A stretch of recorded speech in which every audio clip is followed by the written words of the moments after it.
Nais pang paigtingin ng Kamara ang pagsasagawa ng mga operasyon kontra sa iligal na pagpupuslit ng bigas at iba pang agricultural products sa bansa. Si Nomer Corporal para sa detalye.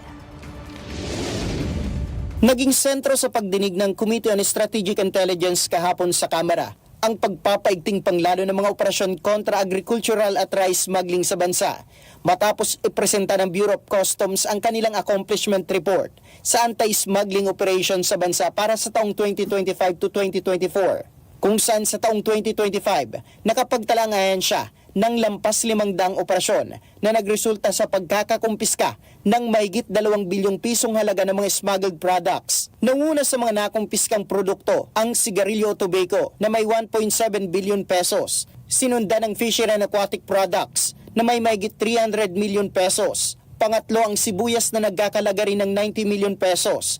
At pumapang-apat naman ang bigas na may 71 million pesos. Kasama rin sa mga nakumpiskang produkto ang gulay, asukal, karne ng manok at baboy at prutas. Habang kasalukuyang taon naman ay nakapagtala ang Bureau of Customs ng 57 na operasyon na nagresulta sa matagumpay na pagkakakumpiska ng mahigit 400 million pesos na illegal na produkto. Subalit sa lahat ng operasyong ito, aminado ang ahensya na siyam pa lang ang nasasampan nila ng kaukulang kaso simula nang maipasa ang Republic Act No. 12022 o Anti-Agriculture Economic Sabotage Act taong 2024. Samantala, ilang kongresista naman ang nagbigay ng kanilang suwestyon hingil sa mga sinisirang mga nakumpiskang produkto na maaari sanang magamit sa mga programa ng ahensya ng gobyerno. DSWD has a program right now that was really launched by our president, yung walang gutom program. Hindi ba yan pwedeng i-turn over sa DSWD for feeding programs? No? Kasi napakalaking kawalan. Imagine yung binabanggit na rice that was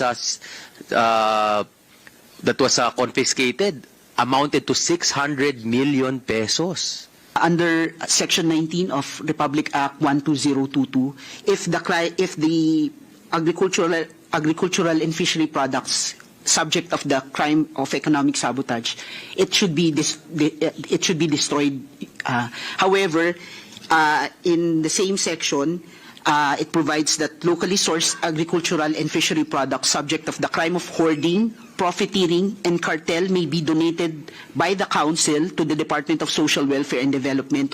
Kaya naman, pag-aaralang mabuti ng komite ang naturang batas na pumipigil na magamit ang ilang nakumpiskang mga produkto sa mga operasyon ng ahensya.